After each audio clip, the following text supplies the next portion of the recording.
আল্লাহ আমার রব, এই রবি আমার সব, দামে দামে তন মনে তারি অনুভব। তোমার দুনিয়াতে আমি যেদিকে তাকাই, অথই নিয়ামতে ডুবে আছি সবাই। পাক পাখালির গানে শুনি তসবিহ কালো রব, তসবিহ কালো রব। আল্লাহ আমার রব, এই রবি আমার সব। আসসালামু আলাইকুম, আলহামদুলিল্লাহ, আসসালাতু ওয়াসসালামু আলা রাসূলিল্লাহ। প্রিয় দর্শক, আপনারা যারা দেশে আছেন প্রবাসে, সবাইকে জানাই অনেক অনেক প্রীতি ও শুভেচ্ছা। শুরু হলো এনটিভি আয়োজিত এবং লাভ হেলো নিবেদিত অনুষ্ঠান আপনার জিজ্ঞাসা। আপনাদের সাথে আছি আমি জয়নুল আবেদিন আজাদ, আর আপনাদের মনে জাগা প্রশ্নের জিজ্ঞাসার জবাব দিচ্ছেন বিশিষ্ট আলেম ডক্টর মোহাম্মদ সাইফুল্লাহ। আসসালামু আলাইকুম ওয়া রাহমাতুল্লাহি ওয়া বারাকাতুহু। প্রিয় দর্শক, চলুন তাহলে জিজ্ঞাসার জগতে। শুরুতে একটি চিঠি পাঠিয়েছেন মামুন, উত্তরা ঢাকা থেকে। লিখেছেন,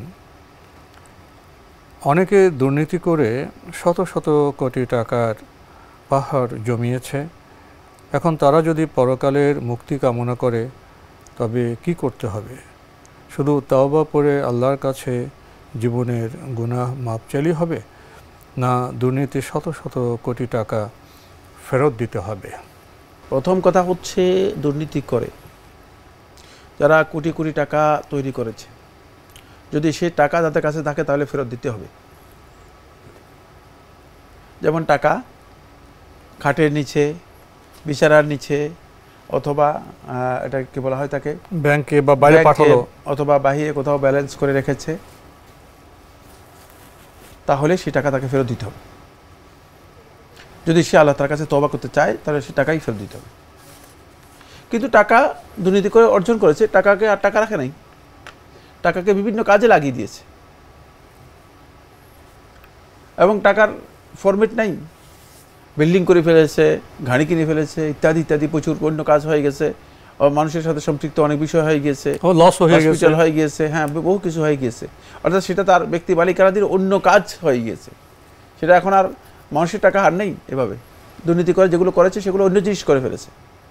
তার এই অবস্থায় তার করণীয় হচ্ছে, সে তার সম্পদ থেকে চেষ্টা করবে যথাসম্ভব, তার এই ব্যক্তিগত সম্পদ থেকে যথাসম্ভব যতটুকু সে দুর্নীতি করেছে ততটুকু টাকা ভালো কাজে, কল্যাণ কাজে, জনকল্যাণ কাজে সেগুলো, অথবা রাষ্ট্রীয় কোষাগারে জমা দিয়ে দেওয়ার জন্য, যদি সম্ভব হয়।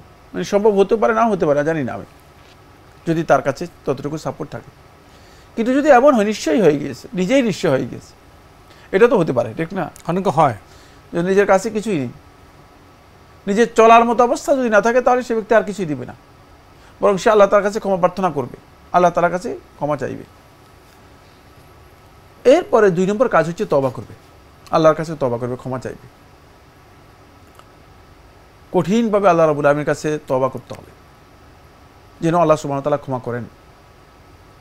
3 নম্বর যে কাজটি, সেটা হচ্ছে এই চেষ্টা করবেন যথাসম্ভব আল্লাহর রাস্তায় সদকা, দান, খয়রাত এগুলো করার জন্য, ভালো কাজ করার জন্য। কারণ ভালো কাজগুলো বান্দার গুনাহগুলোকে আস্তে আস্তে কি করে, রিমুভ করে দেয়, মুছে দেয়। এই জন্য আপনি ভালো কাজ করার জন্য চেষ্টা করবেন। এখন থেকে যে ভালো কাজগুলো করা দরকার, সে ভালো কাজগুলো বেশি বেশি করবেন। ওয়া আতবি'is সাইয়্যাতাল হাসানা ফাতামহুহা। রাসূলুল্লাহ সাল্লাল্লাহু আলাইহি ওয়াসাল্লাম হাদিসের মধ্যে বলেন যে একটা খারাপ কাজ যখন হয়ে যায়, তখন একটা ভালো কাজ করে ফেলো, তাহলে ওই ভালো কাজটি তোমার ওই খারাপ কাজটাকে রিমুভ করে দিবে, মুছে দেবে। সুতরাং ওই রিমুভ আর আছে হচ্ছে ভালো কাজ। এই জন্য বেশি পরিমাণে ভালো কাজ করার জন্য চেষ্টা করবেন, ভালো কাজ করার জন্য চেষ্টা করবেন। আল্লাহ সুবহানাহু ওয়া তাআলা মেহেরবানি করবেন।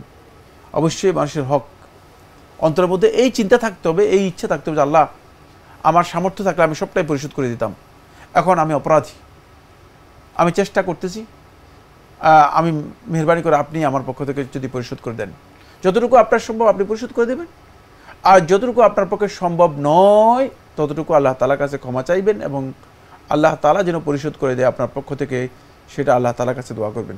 অবশ্যই যদি আপনি খালেস নিয়তে তওবা করেন, এবং আপনার ইন্টেনশনটা যদি এটা হয় যে আমি আসলে মানে ক্ষতিগ্রস্ত, আমি অপরাধী, আপনার মধ্যে অপরাধবোধ জাগ্রত করে যদি আপনি আল্লাহ তাআলার কাছে বলেন, আল্লাহ রাব্বুল আলামিন যদি আপনার তওবা কবুল করেন, তাহলে আল্লাহ সুবহানাহু ওয়া তাআলা আপনার পক্ষ থেকে কিয়ামতের দিন পরিশোধ করে দেবেন। প্রিয় দর্শক, আমরা বিষয়টি সম্পর্কে জানলাম। আরও একটি ইমেল পাঠিয়েছেন উম্মে আবদুল্লাহ, লিখেছেন, সাপোজ আমি বাংলাদেশে আছি, তো আমার জন্য কি কোনো পণ্য অন্য কারেন্সিতে কেনা বা বেচা জায়েজ হবে, টাকাতে লেনদেন না করে, যেমন ডলারে? যে কোনো কারেন্সিতে আপনি লেনদেন করতে পারবেন, তবে বাকিতে হতে পারবে না। বাকিতে হলে তো তাহলে কারেন্সির মূল্য আপনার নির্দিষ্ট হলো না। আপনি যেহেতু ডলারে যখন করবেন, ওই সেই দিনের মূল্য নির্ধারণ করেই করতে হবে। মানে কারণ হচ্ছে, যখন আপনি সার্ফে চলে যাবেন, এটা হচ্ছে সার্ফ, বায়ু সার্ফ, যখন আপনি বায়ু সার্ফে চলে যাবেন, কারেন্সি চেঞ্জের মানে জায়গায় যাবেন, তখন আপনার সেই কাজটি ক্যাশ হতে হবে। আপনি মনে করেন আমি $200 বিক্রি করলাম, কিন্তু $200 কবে, ঠিক না? অনিশ্চিত হলে তাহলে এখানে কারোর এখানে এক প্রকারের কী রয়েছে, অস্পষ্টতা রয়ে গিয়েছে। এক প্রকার অস্পষ্টতা আছে, সেটা হলো এই দাম নির্ধারণ হয় নাই। $200 কিন্তু নির্ধারিত নয়। $200 দাম আজকে সকালবেলা এক ধরনের, বিকেলে আরেক ধরনের। সুতরাং আপনাকে নিশ্চিত করতে হবে $200 মানে কি, $200 বর্তমান রেট যেটা, সেটাকে নির্ধারণ করে দিতে হবে। ভিন্ন কারেন্সিতে বেচাকেনা করতে গেলে সেটা নগদ করতে হবে, সেই সময়ই করতে হবে, সেই সময় বাকিতে করা যাবে, বাকিতে করা যাবে না। আমরা জানলাম বিষয়টি সম্পর্কে। প্রিয় দর্শক, একটি ইমেল পাঠিয়েছেন ফাহিম রাফসান, লিখেছেন, একটি মত আছে যেখানে বলা হয়েছে সালাতে নিষিদ্ধ সময়ে অবশ্যই 2 রাকাত তাহিয়াতুল মসজিদ পড়তে হবে যদি কেউ মসজিদে বসতে চায়, কারণ রাসূল সাল্লাল্লাহু আলাইহি ওয়াসাল্লামের পক্ষ থেকে এ ব্যাপারে সুনির্দিষ্টভাবে নির্দেশ রয়েছে, অন্যথা দাঁড়িয়ে থাকতে হবে। আরও বলা হয়েছে যে এখানে সালাত নিষিদ্ধ বলতে অন্যান্য নফল সালাতের কথা বোঝানো হয়েছে। বিষয়টি কি এরকম? এটাই তো বিধান, মানে এটা ঠিক আছে তাহলে? জি জি, এটাই ঠিক আছে, এটাই বিধান। সুতরাং প্রশ্ন কিছুই নেই, এইটাই বিধান। বিধান হচ্ছে মসজিদে বসতে হলেই 2 রাকাত পড়ে বসতে হবে। রাসূলুল্লাহ সাল্লাল্লাহু আলাইহি ওয়াসাল্লাম হাদিসের মধ্যে বলেছেন, ইজা দাখালা আহাদুকুম মসজিদ, যখন তোমাদের মধ্যে কোনো ব্যক্তি মসজিদে প্রবেশ করে, ফালা ইয়াজলিস, সে যেন মসজিদে না বসে, হাত্তা ইউসাল্লি রাকাতাইন, 2 রাকাত না পড়া পর্যন্ত। সুতরাং আপনি বসতে পারবেন না, দাঁড়িয়ে থাকবেন না কি করবেন সেটা আপনার বিষয়, কিন্তু আপনি মসজিদে বসতে হলে 2 রাকাত পড়ে মসজিদে বসতে হবে। ফালা ইয়াজলিস থেকে বোঝা যাচ্ছে মসজিদে আপনি বসতে পারবেন না। তো এখন বসতে পারবেন না, আপনি কি দাঁড়িয়ে থাকবেন না চলে যাবেন, সেটা আপনার বিষয়। যদি আপনি মসজিদে বসতে হয় তাহলে 2 রাকাত পড়ে তারপরে বসবেন। আর এটা যদি মানে এমন সময় হয় থাকে যে সময় নিষিদ্ধ, সেই সময় পড়া জায়েজ এবং সেই সময় পড়তে হবে, অন্যথায় আপনাকে দাঁড়িয়ে থাকতে হবে। জি, এখানে আরেকটা কথা বলা হয়েছে, যেখানে সালাত নিষিদ্ধ বলতে অন্যান্য নফল সালাতের কথা বোঝানো হয়েছে। নফল সালাত, ঠিকই, নফল সালাত আর তাহিয়াতুল মসজিদ এক জিনিস নয়। জি, আরও লিখেছেন, রাসূল সাল্লাল্লাহু আলাইহি ওয়াসাল্লাম ফরজ সালাতে কোনো ওয়াক্তের কিরাত কি বিশেষভাবে দীর্ঘায়িত করতেন? যেমন আমরা আমাদের এলাকায় অনেক মসজিদে দেখি ফজর এবং এশার কিরাত তুলনামূলকভাবে অনেক দীর্ঘ করতে। এই দীর্ঘ করার ক্ষেত্রে কিয়ামের সময়ের সাথে রুকু বা সিজদা সহ অন্যান্য রুকুনের সময়ের অনেক তারতম্য পরিলক্ষিত হয়। নবী সাল্লাল্লাহু আলাইহি ওয়াসাল্লাম ফজরের সালাতে দীর্ঘায়িত করতেন, এশার সালাতে নবী সাল্লাল্লাহু আলাইহি ওয়াসাল্লাম অনেক বেশি দীর্ঘায়িত করতেন না। কখনো কখনো দীর্ঘায়িত করতেন, কখনো কখনো নবী সাল্লাল্লাহু আলাইহি ওয়াসাল্লাম তাখফিফ করতেন, হালকা করতেন। তবে ফজরের সালাতে নবী সাল্লাল্লাহু আলাইহি ওয়াসাল্লাম মানে তেওয়াল মুফাসসাল যেগুলো আছে সেখান থেকে পড়তেন। সূরা কাফ থেকে আরম্ভ করে রাসূলুল্লাহ সাল্লাল্লাহু আলাইহি ওয়াসাল্লাম সূরা ইনফিতার পর্যন্ত যেগুলো আছে সেগুলো থেকে পড়তেন। সুতরাং এখান থেকে বোঝা যায়, যদি তেওয়াল মুফাসসাল থেকে কেউ পড়েন তাহলে এটা তো লম্বা কেরাত। সেক্ষেত্রে যদি কেরাত লম্বা হয় থাকে, তাহলে রুকু সিজদাও কী হবে, একটু লম্বা হবে। কারণ ইতিদাল অথবা এগুলোর মধ্যে সামঞ্জস্য বিধান করা, এটাও কিন্তু ফরজ। রুকু করলেন 1 মিনিট, কেরাত করলেন আপনি 5 মিনিট, তা হলো না তো, কাছাকাছি সিজদায় গিয়ে তারতম্য। সুতরাং এই তারতম্য বৈধ নয়। অবশ্যই বিষয়ে ফকিহ ছাড়া অন্যরা বুঝবে না। যিনি ইমামতি করবেন তাকে এই ফিকহ, এই জ্ঞান নিতে হবে। এখন সমস্যা হচ্ছে ওই জায়গায় ইমামতি আমরা করার জন্য ইমাম মসজিদে দিয়ে থাকে এমন লোককে, যে লোকে গ্রামের মধ্যে করে চাকরি নেই, কোনো কাজ নেই, বেকার ঘুরতেছে, বলে আপনার তো কোনো কাজ টাজ নাই, আপনি আজান দিন আর ইমামতি করেন, বলে বেতন দিবেন কিনা, যে অসুবিধা নেই, আমরা চেষ্টা করি মাসের শেষে কিছু যদি কালেকশন করে দিতে পারি। বেশিরভাগ মসজিদগুলোতে, গ্রামে গঞ্জে বেশিরভাগ মসজিদগুলোতে এই অবস্থা। হয়তো একটু কোরআনটা পড়তে পারেন ভালো কিছুটা, এর উপর নির্ভর করেই মূলত চলছে। ফলে সেখানে তিনি এই মাসলা জানবেন বা কোত্থেকে, বা এই যে আমল করবেন কোত্থেকে। আপনি যে তারতম্যের কথা বলছেন, এই তারতম্য অবশ্যই করা যাবে না, সেটা হলো এই, যদি কেরাত দীর্ঘ হয়ে থাকে তাহলে রুকু এবং সিজদা একটু দীর্ঘ হবে। আমরা জানলাম বিষয়টি সম্পর্কে। প্রিয় দর্শক, আমাদের হাতে একটি চিঠি পাঠানো হয়েছে বায়তুল আশেকিন মসজিদ, শনি রাখরা, ঢাকা থেকে। লিখেছেন, যেহেতু আলেমরা দিনের বিষয়গুলো দলিলের মাধ্যমে লোকদের কাছে তুলে ধরেন, একজন ভালো মানের আলেমরা কী পরিমাণ কোরআনে আয়াত হাদিস মুখস্থ থাকা অত্যন্ত গুরুত্বপূর্ণ? মানে একজন যোগ্য আলেম বা ভালো মানের আলেম বলতেছেন, আমি জানি ভালো মানের আলেমের কি পরিমাণ কোরআন আয়াত ও হাদিস মুখস্থ থাকা, কোরআন এবং হাদিসের মানে তার কোরআন পুরোটাই মুখস্থ থাকতে হবে এবং হাদিসের অবশ্যই সমস্ত আদিল্লা তার জানা থাকতে হবে। মাসআলা এর ব্যাপারে কোনো দলিল জানা নেই তাহলে তিনি মাসআলা দিতে পারবেন না। সুতরাং প্রত্যেকটি মাসআলার দলিল সহ যিনি জানেন তিনি আলেম। ভালো মানের আলেম হতে হলে অবশ্যই দলিল সহ জানতে হবে। আর হাদিসের ক্ষেত্রে তার অবশ্যই হাদিসের মাখরাজ জানতে হবে। আব্দুল্লাহ দেলবী রহমতুল্লাহ আলাই তার কিতাবের মধ্যে উল্লেখ করেছেন, এটি মুফতি আমিনুল হাসান মুজাদ্দিদ রাহিমাহুল্লাহ তাআলা মিজানুস সুনান, সম্ভবত মিজানুস সুনানের মধ্যে উল্লেখ করেছেন, যেটা মুকাদ্দিমার মধ্যে এসেছে। তিনি বলেছেন যে অবশ্যই একজন ব্যক্তির জন্য বৈধ নয় যে তিনি কোনো হাদিসের রেফারেন্স জানেন না, হাদিসটা কোথায় কোন ইমাম উল্লেখ করেছেন, কোথায় উল্লেখ করা হয়েছে, তিনি আন্দাজের উপর সেই হাদিস মানুষদেরকে বলবেন। তাহলে অবশ্যই তাকে হাদিসের রেফারেন্স জানতে হবে, প্রত্যেকটি মাসালা দলিল জানতে হবে এবং কোরআনে কারিমের হাফেজ হতে হবে যদি একজন ভালো মানের আলেমের কথা বলে থাকেন। জি, আরও লিখেছেন, যারা দিনের সব বিষয়গুলো অকাট্য দলিলের মাধ্যমে জানে না, গবেষণার ও ধারণার বিষয়গুলো জানে না, তারা কি সাধারণ আলেম? সাধারণ আলেম কারা? সাধারণ আলেমের কোনো সংখ্যা আছে বলে আমার জানা নেই। সাধারণ আলেম বলতে কি বোঝানো হয়ে থাকে? কোনো ব্যক্তি যদি কোনো মাসআলা সম্পর্কে জ্ঞান রাখেন তিনি আলেম, কিন্তু মানে আসলে ওই মানে আলেম নয় যে আলেমের কাছ থেকে দিন এর জ্ঞান নিতে পারবেন। আলেম বলতে একটা বিষয় হচ্ছে যিনি জানেন, আলেম বলতে আরেকটা বিষয় হচ্ছে যিনি আসলে জ্ঞানী। জ্ঞানী বলতে যে অর্থে বোঝায় তাকে, জ্ঞানী হচ্ছে এমন ব্যক্তি যিনি জ্ঞান অর্জন করেছেন এবং জ্ঞান দিতে পারেন। আর জানেন যিনি, অনেক লোকে আছে জানেন, এটা জানেন যিনি তিনি আলেম, কোনো তিনি জাহেল বলার সুযোগ নেই। তিনি জানেন কিন্তু তিনি আসলে সব বিষয় দলিলের মাধ্যমে জানেন না, অথবা বিষয়টা জানেন হয়তো হুকুমটা জানেন কিন্তু তার কাছে ফিকহের জ্ঞান নেই, তাহলে তিনি মানে আলেম নন, ফকিহ নন। আলেম এবং ফকিহ যিনি তার কাছ থেকে জ্ঞান নেবেন, আর যিনি শুধুমাত্র আলেম শুধু জানেন তার কাছ থেকে ফিকহের জ্ঞান অথবা দ্বীনের জ্ঞান নেওয়া যাবে না। কেউ গ্রামে 5 ওয়াক্ত সালাত আদায় করছেন, কিছু জিনিস জানলে তো সালাতটা পড়া অবশ্যই না জানলে যে সালাত আদায় করবেন কিভাবে? তার কাছে তো সব বিষয় জানা যাবে না, তার কাছ থেকে ফিকহের জ্ঞান নেওয়া যাবে না, যদি ফাসালা নেওয়া যাবে না, ফতোয়া নেওয়া যাবে না।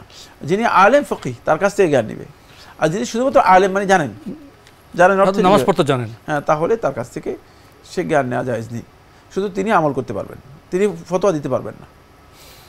আমরা জানলাম বিষয়টি সম্পর্কে। প্রিয় দর্শক, আরও লিখেছেন, ফরজ গোসলে নাকের ভেতর পানি টেনে নেওয়া ও গড়গড়া করে কুলি করা কি সুন্নাহ?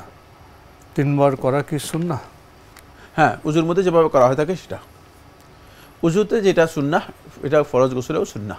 জি, 3 বার করা সুন্নাহ। হ্যাঁ, 3 বার করা সুন্নাহ। উজু তো পরিপূর্ণ উজু। ফরজ গোসলের জন্য 2টি হাদিস রয়েছে। আয়েশা রাদিয়াল্লাহু আনহা বর্ণিত হাদিস থেকে বোঝা যাচ্ছে যে মানে ফরজ গোসল ঠিক সেভাবেই করবে যেভাবে রাসূলুল্লাহ সাল্লাল্লাহু আলাইহি ওয়াসাল্লাম উজু করেছেন। তো উজুর মধ্যে যে এটা সুন্নাহ, এটা গোসলের মধ্যেও সুন্নাহ। আরও লিখেছেন, ফরজ গোসলে 3 বার পানি ঢালার সময় কি লজ্জাস্থানে পানি পৌঁছাতে হয়? কেননা শুনেছি লজ্জাস্থানে হাত লাগালে অজু ভেঙে যায়। পানি গোটা শরীরে পৌঁছাতে হবে, লজ্জাস্থান শর্ত নয়। হ্যাঁ, লজ্জাস্থান শর্ত নয় যে লজ্জাস্থানে পৌঁছে, সমস্ত শরীরে তো পৌঁছাতে হবে। সমস্ত শরীরে আপনার নিশ্চিত হতে হবে পানি পৌঁছছে কি না। আর লজ্জাস্থানে আপনি মানে লজ্জাস্থানে যদি পানি পৌঁছায় আপনি পৌঁছাবেন, এতে উজু বা গোসলের সময় হলে গোসল নষ্ট হবে না বা উজু নষ্ট হবে না। সেহেতু প্রয়োজনের জন্য আপনি যেহেতু পানি পৌঁছানো আপনার দায়িত্ব, সেই জন্য আপনি পানি পৌঁছাচ্ছেন, এতে উজু নষ্ট হবে না। ওই সময় প্রয়োজনে লজ্জাস্থানে হাত লাগলেও সেখানে উজু ভঙ্গ হবে না। আমরা জানলাম হাসরের মাঠে অন্ধকার থাকবে, নেককার বান্দারাও কি এই অন্ধকারে কষ্ট পাবে? না, নেককার যারা তারা অন্ধকারের মধ্যে কিছু কিছু আলো পাবে। কারো আলোটা একটু প্রখর হবে, উজ্জ্বল হবে, কারো আলোটা একটু অনুজ্জ্বল হবে, কম হবে, নিবু নিবু হবে। এটা নির্ভর করবে তাদের ঈমান এবং আমলের উপর। আর গভীর অন্ধকারের মধ্যে থাকবে যারা, তারা হচ্ছে জালিমরা। সাধারণ অন্ধকারে থাকবে পাপিষ্ঠ যারা আছে তারা। তবে সবার জন্য সমান হবে না আসর ময়দান। জি, মানে কাজের কারণে মাত্রা পার্থক্য হবে। জি, আরও লিখেছেন যাদের সওয়াব বেশি হবে তারা কি কিয়ামতের দিন মর্যাদা বেশি পাবে? অবশ্যই সওয়াবের কারণে তো মর্যাদা। আম্মা মান সাকুলাত মাওয়াজিনুহু ফাহুয়া ফি আইশাতির রাদিয়া, যার মানে মিজান পাল্লা ভারী হবে সেই তো ফি আইশাতির রাদিয়া, একেবারেই সন্তুষ্টি জীবন, মানে আনন্দের জীবন সে লাভ করবে। অবশ্যই তার মর্যাদা বেশি হবে কোনো সন্দেহ নেই। এখন মর্যাদা তো দেওয়া হবে সওয়াবের উপর নির্ভর করে। মর্যাদা তো আল্লাহ রাব্বুল আলামিন এমনিতে দেবেন না। যেই ব্যক্তির সওয়াব বেশি হবে সেই ব্যক্তির মর্যাদা বেশি পাবে করে সন্দেহ নেই। লিখেছেন কোরআন হাদিসে যত ফজিলতের আমল আছে তা পাওয়ার জন্য কেউ যদি 60 বছর বয়স থেকে এগুলো করে তবে কি ফজিলত পাবে? কেননা নফলগুলো এলেম শেখার কারণে করতে পারেনি এতকাল, ছোটবেলায় তো দিনের শিক্ষা পায়নি। চেষ্টা করে যান, আল্লাহ রাব্বুল আলামিনই জানেন। অবশ্যই আল্লাহ তাআলা তো অনেক বড় দয়ালু। যিনি জানেন নাই তিনি যদি জানেন, আমল করেন, আল্লাহ রাব্বুল আলামিন অবশ্যই তাকে ফজিলত দিবেন। কিন্তু মানে আমার কাছে পরামর্শ করবেন না, আমাকে জিজ্ঞেসও করবেন না, প্রশ্নই আসে না। এখন বান্দার অবস্থার উপর নির্ভর করবে আসলে আল্লাহ সুবহানাহু ওয়া তাআলা বান্দাকে কী দিবেন। আরও একটি ইমেল পাঠিয়েছেন আব্দুল হান্নান, বাহরাইন থেকে। লিখেছেন পবিত্র কোরআনে কিছু আয়াতের তর্জমায় দেখেছি আল্লাহ বলেছেন তিনি কিতাব ও হিকমত নাজিল করেছেন। সূরা বাকারার আয়াত নাম্বার 231। তো প্রশ্ন হলো কিতাব বলতে কোরআন বুঝি কিন্তু হিকমা বুঝিনি, জানতে চাই হিকমা কি যেটা আল্লাহ নাজিল করেছেন? ধন্যবাদ আপনাকে। হিকমতের তাফসীর মধ্যে ইমাম শাফিঈ রাহমাতুল্লাহ আলাইহি সহ জুমহুর আহলুত তাফসীর, জুমহুর আহলুল হাদিস বলেছেন হিকমত বলতে সুন্নাহকে বোঝানো হয়েছে। সুন্নাহ হচ্ছে হিকমত, যেটা আল্লাহ সুবহানাহু ওয়া তাআলা নাজিল করেছেন। কারণ হলো কোরআন বুঝতে হলে অবশ্যই রাসূলুল্লাহ সাল্লাল্লাহু আলাইহি ওয়াসাল্লাম সুন্নাহ ছাড়া বোঝার কোনো উপায় নেই। আর কোরআনে কারীমের প্রত্যেকটি আয়াতে রাসূলুল্লাহ সাল্লাল্লাহু আলাইহি ওয়াসাল্লাম আমল করেই আল্লাহ নবী সাল্লাল্লাহু আলাইহি ওয়াসাল্লাম যেটা যেখানে উপযুক্ত তার ব্যাখ্যা আল্লাহ রাসূল সাল্লাল্লাহু আলাইহি ওয়াসাল্লাম জানিয়ে গেছেন। সুতরাং হিকমা হচ্ছে এমন বিষয় যেটা যেখানে প্রযোজ্য সেটাকে সেই প্রযোজ্য জায়গায় ব্যবহার করার নাম হচ্ছে হিকমা। আর রাসূলুল্লাহ সাল্লাল্লাহু আলাইহি ওয়াসাল্লাম কোরআনে কারীমের হিকমার মাধ্যমে ব্যাখ্যা দিয়েছেন, যথাস্থানে যথা কাজ করেছেন। সুতরাং হিকমা হচ্ছে সুন্নাহ, এটা ইমাম শাফিঈ রাহমাতুল্লাহ বলেছেন এবং জুমহুর আহলে হাদিস, জুমহুর মুহাদ্দিসিন, আহলুত তাফসীর বলেছেন। সুতরাং আল্লাহ তাআলা যে হিকমত নাজিল করেছেন সেটা হচ্ছে সুন্নাহ। এই কারণেই জুমহুর আহলে হাদিসের বক্তব্য হচ্ছে হিকমত দ্বারা আল্লাহ রাব্বুল আলামিন সুন্নাহকে বুঝিয়েছেন, আর সুন্নাহ আল্লাহর পক্ষ থেকে অবতীর্ণ। আর সেটাও বোঝা যাচ্ছে কোরআনের অন্য আয়াত থেকে বোঝা যায় যে ওমা ইয়ানতিকু আনিল হাওয়া ইন হুয়া ইল্লা ওয়াহয়ুন ইউহা, রাসূলুল্লাহ ওহীর মাধ্যমেই বাকি কথাগুলোও বলেছেন। রাসূলুল্লাহ সাল্লাল্লাহু আলাইহি ওয়াসাল্লামের যতগুলো কথা আছে সবগুলো ওহী। সুতরাং আল্লাহ নবী সাল্লাল্লাহু আলাইহি ওয়াসাল্লাম কোরআন ছাড়া কি কোনো কথা বলেন নাই? অনেক কথা বলেছেন। তাহলে ঐতিহাসিকভাবে প্রমাণিত বিষয় হচ্ছে রাসূলুল্লাহ সাল্লাল্লাহু আলাইহি ওয়াসাল্লাম যেহেতু কোরআন বলে দিয়েছে ওহী, এটাকে অস্বীকার করার সুযোগ নেই। এখন হাদিস অস্বীকারকারী, কোরআনের তো ওহী, হাদিস ওহী, পার্থক্যটা কি? হ্যাঁ, পার্থক্য হচ্ছে এই জায়গায় কোরআনটা হচ্ছে আল্লাহর কালাম, আল্লাহ ভাষা, সরাসরি আল্লাহ তাআলার কথা। আর হাদিসটা রাসূলুল্লাহ সাল্লাল্লাহু আলাইহি ওয়াসাল্লাম এক্সপ্রেস করেছেন, মানে আল্লাহরই কথা ওনার ভাষায় এক্সপ্রেস করেছেন। জি, রাসূলুল্লাহ সাল্লাল্লাহু আলাইহি ওয়াসাল্লাম তার ভাষায় সেটাকে কি করেছেন, তুলে ধরেছেন। হাদিসে রাসূলুল্লাহ সাল্লাল্লাহু আলাইহি ওয়াসাল্লাম কোরআনের যে বক্তব্যগুলো আছে সেগুলো কি করেছেন, এক্সপ্লেইন করেছেন, বিষয়টা আল্লাহরই ভাষা ওনার ব্যাখ্যা করেছেন। জি, তো আমরা খুবই গুরুত্বপূর্ণ বিষয়ে জানলাম। তো আজকে আমাদের এখানে শেষ করতে হচ্ছে। আপনাকে অনেক ধন্যবাদ। আপনাকে অনেক ধন্যবাদ। প্রিয় দর্শক, আমরা দেখছিলাম এনটিভি আয়োজিত এবং লাভ হেলো নিবেদিত অনুষ্ঠান আপনার জিজ্ঞাসা। আমাদের এই অনুষ্ঠান আপনারা এনটিভি অনলাইনেও দেখতে পারবেন, ভিজিট করুন www.ntvbd.com, এছাড়া ইউটিউবে এবং আমাদের ভেরিফাইড ফেসবুক পেজে অনুষ্ঠান দেখতে পারবেন। শেষে প্রশ্নটি আমার খুব ভালো লেগেছে, জানি না আপনাদের কেমন লেগেছে। আল্লাহ বলেছেন তিনি কিতাব ও হিকমত নাজিল করেছেন। কিতাব আসমানি কিতাব, স্পষ্ট বিষয় হিকমা, সুন্নাহ হাদিস। সুন্নাহর বক্তব্য আমরা জানলাম সেটাও আল্লাহ থেকে এসছে, ভাষা রাসূল সাল্লাল্লাহু আলাইহি ওয়াসাল্লামের। আসুন এই বিষয়ে আমরা সচেতন হই, কোরআন এবং সুন্নাহর চর্চা করি। চিঠি লিখুন, প্রশ্ন পাঠান আমাদের ঠিকানায়। পরিচালক আপনার জিজ্ঞাসা এনটিভি, বিএসসিসি ভবন, 7ম তলা, 102 কাজী নজরুল ইসলাম এভিনিউ, কারওয়ান বাজার, ঢাকা 1215। ইমেল অ্যাড্রেস আপনার জিজ্ঞাসা @ntvbd.com। মহান আল্লাহ আমাদের সবাইকে নিরাপদে রাখুন, রাখুন শান্তিতে। আসসালামু আলাইকুম। আল্লাহ আমার রব, এই রবি আমার সব, দামে দামে তন মনে তারি অনুভব। তোমার দুনিয়াতে আমি যেদিকে তাকাই, অথই নিয়ামতে ডুবে আছি সবাই। পাক পাখালির গানে শুনি তসবিহ কালো রব, তসবিহ কালো রব। আল্লাহ আমার রব, এই রবি আমার সব।